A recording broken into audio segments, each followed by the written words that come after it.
Denise Cariesta cukup menderita hamil tanpa suami sampai harus kejar setoran demi biaya melahirkan. Perut selebgram Denise Cariesta makin besar di usia kehamilannya yang mencapai bulan ke-9.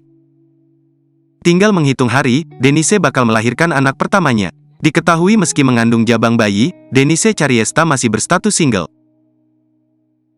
Ya, Denise hamil dan sebentar lagi melahirkan tanpa memiliki suami. Hal ini sempat membuat Denise jadi bulan-bulanan hujatan warganet. Mengakui dirinya ceroboh, Denise kini memberikan nasihat bagi para wanita lainnya agar tak mengalami kondisi yang dialaminya kini. Meski demikian, Denise mengaku tak malu dengan jalan hidupnya kini. Pun ia tak menutup-nutupi cerita hidupnya dari siapapun. Seperti diketahui, Denise memang gemar mengumbar kisah hidupnya di sosial media.